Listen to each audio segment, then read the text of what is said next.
Good evening dear friends. আজকে আমরা class 8 অষ্টম শ্রেণীর অণুজীবের জগৎ মানে অষ্টম শ্রেণীতে বিজ্ঞান একটাই বই আছে, যার মধ্যে এটা জীবন বিজ্ঞানের একটি অধ্যায়। আমাদের থার্ড ইউনিট টেস্টে এটা আসবে, এটা বলে না গোটা বইটাই আসবে, যদি এটা সেকেন্ড ইউনিট টেস্টের মধ্যে আমাদের সিলেবাসে ছিল না। থার্ড ইউনিট টেস্টে এটা আমাদের নতুন চ্যাপ্টার, তাই এইটা নিয়ে আমরা আজকের আলোচনার বিষয় হিসেবে আমরা রেখেছি। এই চ্যাপ্টারটার নাম হচ্ছে অণুজীবের জগৎ, যাকে আমরা সাধারণত মাইক্রো অর্গানিজম হিসেবে জানি। এই অণুজীবের জগৎ পড়তে গিয়ে যে বিজ্ঞানীর নাম আমাদের পড়তেই হবে, তার নাম হচ্ছে অ্যান্টনি ভান লিওনহক। তিনি ডাচ বিজ্ঞানী ছিল। এখানেই অনেকের একটু বুঝতে অসুবিধা হয়, ডাচ কাদের বলা হয়। ডাচ হচ্ছে নেদারল্যান্ড বাসীদের ডাচ বলি আমরা। তো চলো আজকের বিষয়ে আমরা আলোচনা শুরু করি। অণুজীবের জগৎ। অণুজীব বলতে সাধারণত আমরা কাদের বোঝাই? অণুজীব হচ্ছে খুব ক্ষুদ্র ক্ষুদ্র, যেগুলো সাধারণত আমরা খালি চোখে দেখতে পাই না। এই যে বোর্ড, আশেপাশে আমার দেওয়াল আছে বা যাই, দরজা জানালা ফ্যান সমস্ত কিছুতেই ক্ষুদ্র ক্ষুদ্র জীবাণু আছে বা ভাইরাস আছে বা ব্যাকটেরিয়া আছে, যেগুলো কিন্তু আমরা খালি চোখে দেখতে পাই না। এর জন্য দরকার পড়ে আমাদের অণুবীক্ষণ যন্ত্র। এই অণুবীক্ষণ যন্ত্র কিন্তু অ্যান্টনি ভান লিওনহক আবিষ্কার করেনি, তিনি লেন্সের আবিষ্কার করেছিল। তিনি পেশায় কিন্তু সায়েন্টিস্ট ছিল না, তিনি কিন্তু পেশায় একজন কাপড় ব্যবসায়ী ছিলেন। এই কাপড় ব্যবসায়ী থেকে না, তার কাপড়গুলোকে পরীক্ষা করার জন্য তিনি লেন্স ব্যবহার করতেন। ওই যে লেন্স ব্যবহার করতে শুরু করলো না, তার মনের মধ্যে একটা উদ্দীপনা জাগলো এবং লেন্স তৈরি করার জন্য একটি উৎসাহ তিনি পেলেন। তারপরেও প্রায় 500-র উপরে তিনি লেন্স বানিয়ে ফেলেছিলেন। কিন্তু এই অণুবীক্ষণ যন্ত্রের আবিষ্কার বলবো না। এখানে দেখো অণুজীব কাদের বলছি আমরা, যেসব জীব খালি চোখে দেখা যায় না এবং কেবল অণুবীক্ষণ যন্ত্রের সাহায্যে দেখা যায়, তাদের অণুজীব বলি। তাহলে সংজ্ঞার মধ্যে আমাদের কি বোঝা গেল? যে খালি চোখে দেখতে পাই না, তার মানে কি এতটাই ক্ষুদ্র যে আমরা খালি চোখে দেখতে পাই না। আর দেখার জন্য কিসের প্রয়োজন হচ্ছে? যন্ত্রটার নাম হচ্ছে অণুবীক্ষণ যন্ত্র। তাহলে বৈশিষ্ট্য তো এখান থেকে দুটো পেয়ে যাব। দেখো অণুজীবের বৈশিষ্ট্য তো বলা আছে 1 নম্বর দিয়ে, অণুজীব আকারে অত্যন্ত ক্ষুদ্র। অধিকাংশ অণুজীবী এককোষী বা ইউনিসেলুলার, তবে কিছু বহুকোষী হতে পারে। এদের খালি চোখে দেখা যায় না, প্রথমেই বললাম। অণুবীক্ষণ যন্ত্রের সাহায্যে দেখা যায় মাটি, জল, বায়ু, খাদ্য, উদ্ভিদ, প্রাণীদেহ সহ প্রায় সর্বত্র এদের বাস। তার মানে এরা কোথায় বাস করে? সব জায়গায় এদের বাস, যেখানেই পাবে দেখবে এদেরকে দেখতে পাবে। কিন্তু যদিও খালি চোখে দেখতে পাই না, অণুবীক্ষণ নিয়ে গেলে সব জায়গায় এরা বাস করছে। কিছু অণুজীব উপকারী আছে, আবার কিছু অপকারী, সেগুলো পড়বো আমরা। কোন অণুজীবগুলি উপকারী, কোনগুলো অপকারী, এগুলো নিয়ে এক্সাম্পল নিয়ে আমাদের এক্সামে পরীক্ষায় আসে, লিখতে হয়। আর 7 নম্বর পয়েন্টে আছে পরিবেশে জৈব পদার্থের পচন ও পুষ্টি চক্রে গুরুত্বপূর্ণ অণুজীব এর শ্রেণীবিভাগ। অণুজীব মূলত 4 ধরনের হয়। প্রথমেই বললাম অণুজীব 4 ধরনের।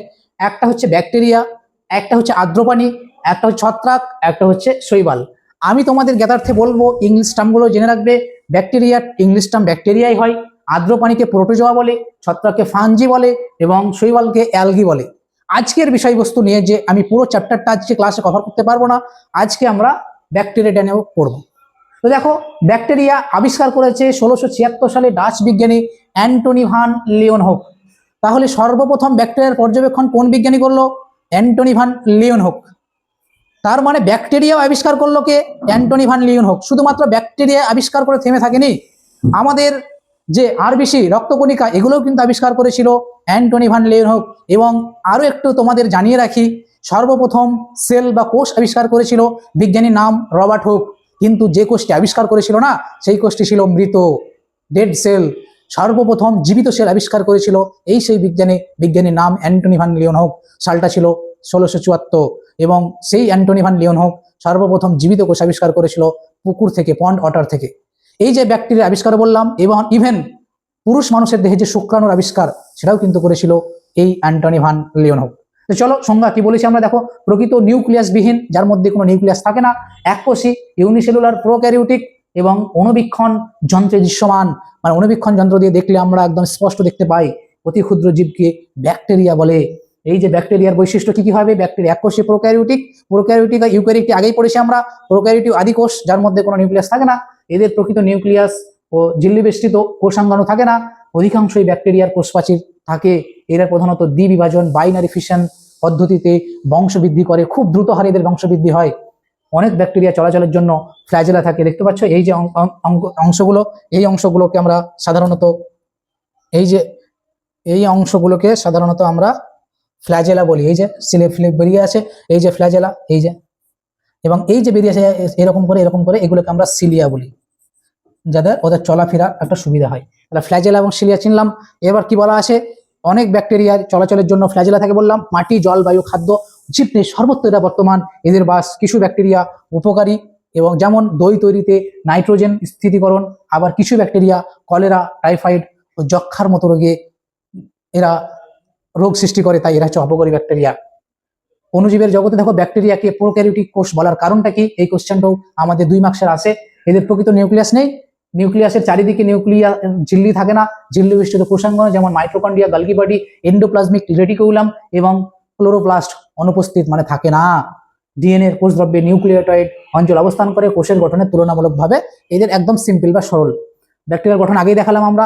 3টি উপকারী ব্যাকটেরিয়া ও তাদের উপকারিতা সম্পর্কে পরীক্ষায় আসবেই 100%, এবং 2টি অপকারী ব্যাকটেরিয়া তাদের অপকারিতা। দেখো ব্যাকটেরিয়ার নাম দিয়েছি রাইজোবিয়াম, সরি এটা রিয়াম হবে না, বিয়াম হবে।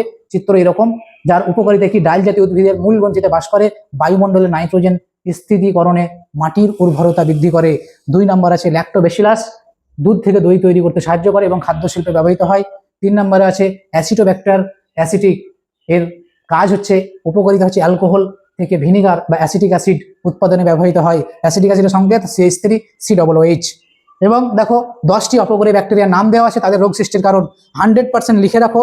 আমি গ্যারেন্টি দিয়ে বলছি, আমি একদম বলছি এই টপিক থেকে একটা কোশ্চেন কমন আসবেই। যেমন বলি কিভাবে আসবে, যে কলেরা রোগ সৃষ্টিকারী ব্যাকটেরিয়ার নাম বলো, ভিব্রিও কলেরি বৈজ্ঞানিক নাম দেওয়া আছে, এবং টাইফয়েডের সালমোনেলা টাইফি, তারপর যক্ষার হচ্ছে মাইকোব্যাকটেরিয়াম টিউবারকুলোসিস, ধনুষ্টকর বা টিটেনাস এর হচ্ছে তোমার ক্লাস্ট্রিডিয়াম টিয়ানি, ডিপথেরিয়ার হচ্ছে কোরিনে ব্যাকটেরিয়াম ডিপথেরিয়া, ব্যাসিলারি অ্যামোসাইয়ের হচ্ছে সিগেলা ডাইস্টেরি, নিউমোনিয়ার হচ্ছে স্ট্রেপ্টোগাস নিউমোনিয়া, তারপরে হচ্ছে ফোড়া বা ত্বকের সংক্রমণ, খাদ্য বিষক্রিয়া স্টাফাইলোকাস অরিয়াস, আর প্লেগে হচ্ছে ইয়ারসিনিয়া পেস্টিস, আর গনোরিয়া হচ্ছে নাইজেরিয়া গনোরিয়া। এই 10টার মধ্যে একটা তোমাদের এমসিকিউ বা এক কথায় বা শূন্যস্থানে বা সত্য মিথ্যায় একটা আসবে। নেক্সট চলে আসো। নেক্সট আমাদের শুরু হবে আর্দ্রপানি। পরের দিন ক্লাসে আমরা শুরু করব, 4টে ক্লাসে শেষ করে ফেলবো, তারপর আমরা নেক্সট অধ্যায়ে যাব। এরকম করে গোটা বইটাই আমরা শেষ করে ফেলবো। আমাদের সঙ্গে যুক্ত থাকো, ফলো রেখো এবং ভিডিও দেখো, শেয়ার করো, লাইক করো।